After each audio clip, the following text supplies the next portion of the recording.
On this Sunday night, allegations of hate during a Montreal protest. The swift action by one of Canada's largest coffee chains to disassociate itself from the act. Tax break backlash. I think it's a bit of a slap in the face. What advocacy groups are saying about the Liberal government's plan to cut checks for millions of Canadians. The fluoride debate, why Montreal's removing it from the water, and what the science says. And the unofficial start to the holiday season. We take you to Toronto's 120th Santa Claus Parade. Global National. Reporting tonight, Carolyn Jarvis. Good evening and thanks for joining us. There is more fallout from pro-Palestinian demonstrations that erupted in Montreal this past week. Coffee chain The Second Cup has shut down 2 of its locations after the company says a franchisee was filmed making hateful remarks and gestures at the protest. Video is spreading on social media showing a woman appearing to give the Nazi salute. Global News has learned that woman is said to have run 2 cafes inside Montreal's Jewish General Hospital. Dan Spector has our top story tonight. Final solution is coming your way. At a pro-Palestinian demonstration on Thursday, a woman is filmed saying the final solution is coming your way. The final solution was the Nazi campaign to murder all Jews during the Second World War. Another video appears to show the same woman giving the Nazi salute. The images started circulating widely on social media, and someone recognized her as the person who ran the 2 Second Cup cafes inside the Jewish General Hospital, which was founded in 1934 in response to anti-Semitism against Jewish doctors.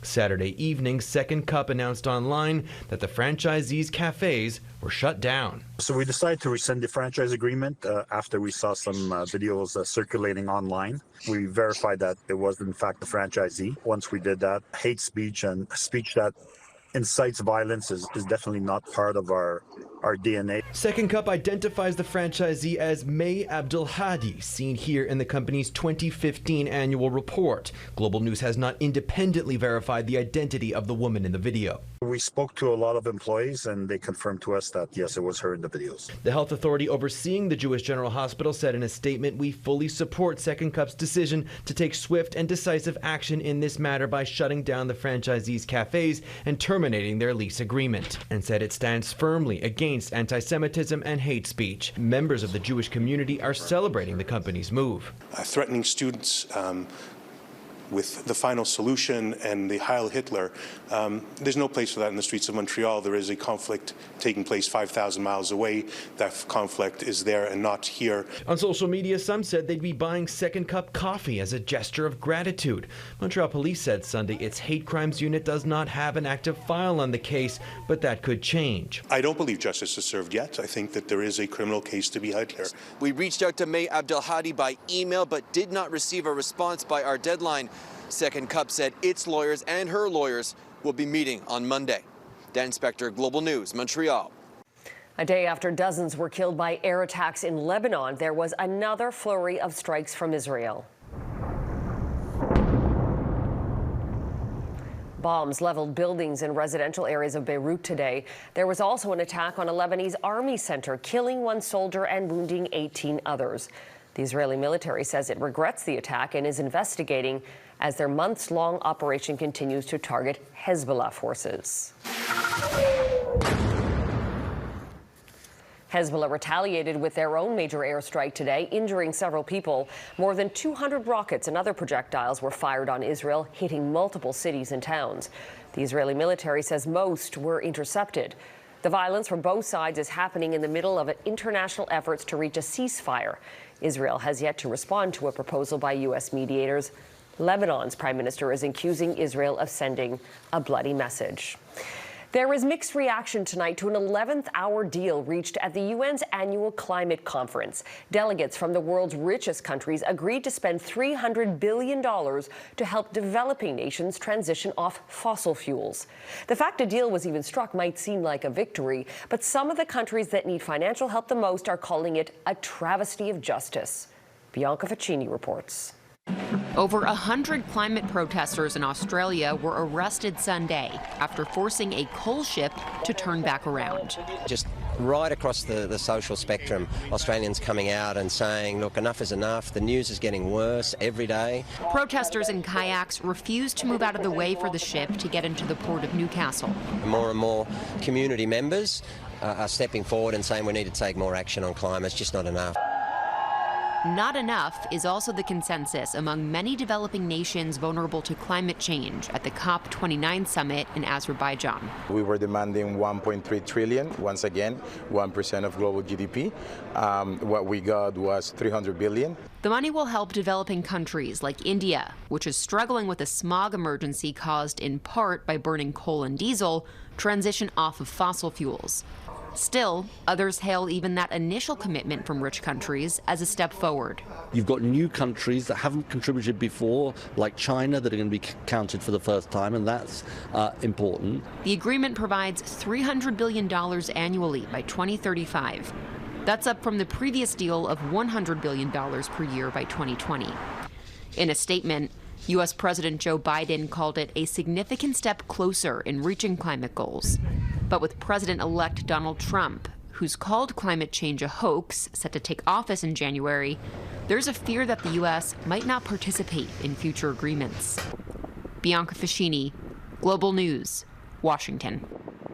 The Trudeau Liberals are touting their recent tax breaks set to roll out ahead of the holiday season. People who made less than $150,000 last year will receive a bonus check of $250 in the mail. There was also a holiday tax break on some grocery items, beer and wine, and Christmas trees. But seniors who earned little to no income and people who are unable to work are not included, despite being among those most in need. Taria Isri reports. When with the taking the GST off here, when you look at... The Liberal government insists a new federal tax break will bring relief to millions of Canadians this Christmas. We're going to have the GST tax breaks for the people who need it most. But some of the country's most vulnerable say they're being left out in the cold. There is a great deal of, poverty and struggle around income for disabled folks all across this country. I think it's a bit of a slap in the face. We're going to be sending you a check. Ottawa is sending checks for $250 to 18 million Canadians who earned $150,000 or less last year. But those who did not work in 2023, like people on social assistance, are not eligible. That sort of discounts an entire life of work in some cases. Definitely for seniors, for most disabled people. I'm a person with a disability. I worked my whole life. I can't now because I'm a dialysis patient. Ottawa also unveiled a 2-month tax break on a range of items, including certain groceries, beer and wine, even Christmas trees. Those cuts, along with the rebate checks, will cost around $6 billion. There are people who are living in desperate poverty who are literally not going to be able to eat this Christmas, are not going to be able to buy toys for their kids. Justin Trudeau had an opportunity to do something about it, and he chose to, again, give money to people who don't really need it. Retired Canadians won't be getting the checks for $250 either. It's literally a gimmick. Some seniors advocates say the move smacks of political desperation. And it's almost like the Prime Minister wanted to come across as a Santa Claus instead of a Prime Minister with thought-out public policy. Some of the provinces aren't happy with the federal holiday tax break either, saying it could cost them tens of millions of dollars in lost revenue. The premiers of Quebec, New Brunswick, and PEI all say they were caught off guard. We will need to find a way to make up for the $14 million shortfall. A holiday rollout that critics say the government should have put more thought into. Taria Isri, Global News, Montreal. A controversial decision in Montreal this week has renewed the debate about whether municipalities should be adding fluoride to their water. The longtime practice is in the spotlight due to politics south of the border. And while the dental benefits may be proven, most Canadian jurisdictions are choosing not to add it. Heather Yorks West looks at why. When the city of Calgary removed fluoride from its water supply in 2011, health experts took notice. Dental caries or tooth decay was significantly higher or worse among the Calgary kids compared to the Edmonton kids. Edmonton fluoridates its water. Calgary plans to reintroduce it next year. It is a very safe way to prevent tooth decay by hardening the enamel's outer surface, which makes it more difficult for the tooth to then be decaying. As of 2022, 72% of the U.S. population had access to fluoridated drinking water. But in Canada, that number falls to less than 40%, the highest rates found in Ontario and Manitoba. But in BC, Quebec, and Newfoundland and Labrador, rates are less than 2%. It's a huge debate for the last 70 years, and we don't want to get into this debate. And so, Montreal officials voted to bring the water of 6 West Island suburbs in line with the rest of the city by removing the fluoride. The reasons, one councillor tells Global News, are complex and include costs and the findings of a recent U.S. report that linked fluoride in drinking water at more than twice the Health Canada limit with lower IQ for kids.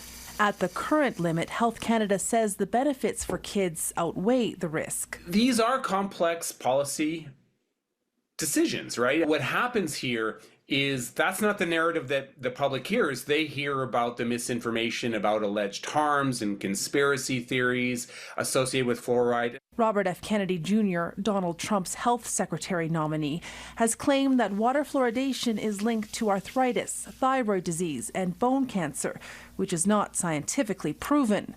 But the incoming president plans to push for fluoride's removal from all U.S. water sources when he takes office next year. Heather Urex West, Global News, Calgary. It's been more than 120 days in detention for a controversial marine activist. Coming up, we delve into the fate of Paul Watson as Japan's courts seek his extradition. You're looking at drone images of a giant fire that destroyed dozens of homes in a slum in Manila. Fire safety has long been an issue, especially in the poorest parts of the metropolis. Fire officials have yet to declare a cause. There are no reports of any deaths. Canadian-American Paul Watson is one of the most famous and infamous activists. He's been arrested multiple times over his confrontations with whalers and seal hunters. Watson's latest activities have gotten him into trouble in Greenland, where he's been in detention for 4 months. Heidi Petracek reports on what's landed him in custody and whether he'll once again be able to find his way back onto the high seas. This video from the Captain Paul Watson Foundation shows the 73-year-old being cuffed and taken into custody July 21st. Paul Watson has now been held more than 120 days, waiting for Denmark's Supreme Court to decide if he should be handed over to Japan. He's literally under some kind of a house arrest, but in a jail. And the reason is Denmark has decided that he's a flight risk of some kind. It all dates back to 2010 when Watson and his nonprofit Sea Shepherd Conservation Society intercepted a Japanese whaling vessel. Japan accuses Watson of obstructing the ship, causing injury and property damage, which he denies. In 50 years, I've never caused a single injury to a single person. It's a political persecution. Watson has spent decades disrupting whaling activities, even earning attention from Interpol. So this is somewhat par for the course. But the only time Watson has been convicted of a crime was in Canada in 1980. He served 10 days for assaulting a fisheries officer while protesting the seal hunt in Newfoundland and Labrador. Watson's anti-sealing crusade hasn't endeared him to people on the Rock. He helped destroy a way of life here in rural coastal communities here in Newfoundland, and I mean, we haven't recovered from it. He's a remarkable guy. He's very stubborn. John Payne's late father, celebrated whale biologist Roger Payne, worked with Watson for years. Despite the sort of pirate, provocative pirate image, Paul was always very careful not to hurt anyone. And actually, he tried very hard not to violate, laws which would be serious, which would create serious problems. I've been arrested many times, but we've won. Now Watson is waiting to find out if he'll do the same this time. His lawyer has said if Watson is given to Japan for trial and convicted, he could face up to 15 years in prison. Heidi Petracek, Global News, Halifax. Ahead, will the return of fresh water to a BC river system bring with it renewed salmon populations? The monumental restoration project next. One of the largest habitat restoration projects in Western Canada has allowed fresh water to flow once again through the Red Slough of BC's Upper Pitt River. The project brings with it hope that salmon populations may thrive as they once did. Neethu Garcha has more on this landmark moment for both conservation and community. For the first time in over a century, fresh water is flowing once again into this critical salmon habitat. Just everywhere we went, there were salmon, and I like, wow, I was just so happy. Yeah. For Katzie First Nation, which led the 6-year restoration project, the salmon aren't just fish, they're family. It's very emotional. Located about an hour drive northeast of Vancouver, the Red Slough is in the Upper Pitt River, which flows into Pitt Lake, known as the world's largest freshwater tidal lake. One of the largest restoration projects in Western Canada. In the early 1900s, the construction of logging roads choked off the water's natural path. The result was stagnant, low-oxygen water, dying salmon, and depleted wildlife. Not too long ago, we had estimated 70,000 sockeye show up in the Pitt River. In recent years, it's been like 7,000. It's going to be a salmon factory, like it's a huge area. In September, members of Katzie First Nation released water back into the slough after a culvert was installed with a team of biologists and fishery experts. A moment made possible through a collaboration with the BC Parks Foundation, key conservation groups, crowdfunding, and a $6 million donation from tech entrepreneur Dax De Silva. In 2021, they purchased more than 700 acres of the once private land for the purpose of restoring it. You know, a lot of folks talk about technologies coming in to save us, but nature is actually the most effective technology. When you restore something like the Red Slough, it is the most efficient way to capture carbon. Salmon are on the front lines of climate change. Salmon conservation expert Jonathan Moore says projects like this do far more than revive fish populations. They literally make rivers alive again because they open up the river and salmon find the new places. This is just the beginning of a long-term vision for recovery, with plans to restore more critical habitats upstream in the coming years. Conservationists say it's a powerful example of how, with a little help, nature can heal itself, restoring balance and ensuring its benefits will ripple through generations to come. Neethu Garcha, Global News, Pitt Meadows, BC. Saskatchewan is being blanketed with snow. Saskatoon has received about 30 centimeters over the weekend, on top of 17 centimeters it received this past week. Several schools will be closed on Monday due to hazardous road conditions. Snow warnings are also in place for Regina, Moose Jaw, Prince Albert, and nearby communities. Well, there's no snow on the ground in Toronto yet, but it was still feeling like the holiday season today with the annual Santa Claus Parade. Now, in its 120th year, floats, bands, and marchers traveled 6.5 kilometers down the city's west side. Karen Lieberman was there and brings us the sights and sounds. Toronto's beloved Santa Claus Parade has marched and floated through the streets of the downtown core for the last 120 years. The energy, the vibes of the city, it's always a great, fun time to come out. Like an unofficial kickoff to the holiday season, the parade brings out an estimated 750,000 people. Many coming year after year. This is a family tradition. These are all my cousins. We've been coming here since we were kids, and now we're here with our own kids. It's a tradition for you to come? Yes, we've been here every year. Some showed up for the very first time. This is his first Christmas parade, and it's actually my first Christmas parade as well, so we're excited. Earlier this month, parade organizers made a public plea for help. Inflation, high operating costs, and lost sponsors meant this parade might have been the last. I think it just means that there needed to be a heightened awareness about what is necessary to make this parade happen. With a $250,000 shortfall in the 2025 budget, they launched a GoFundMe, urging people to reach into their pockets. Every little bit makes a difference. You bet. There is no donation that is too small. Support for the parade has come from all levels of government, including $100,000 from the city. They want to bring happiness and magic to kids and family, so that's why we're supporting it. We're inviting the Prime Minister. I think he said he's in. The Prime Minister posted to social media that Ottawa would step in. Called up my daughter and said we have to go because this might be the last one, and this needs to be history. While the crowds came for all things merry and bright, all eyes were focused on the special guest of honor. Santa? Santa.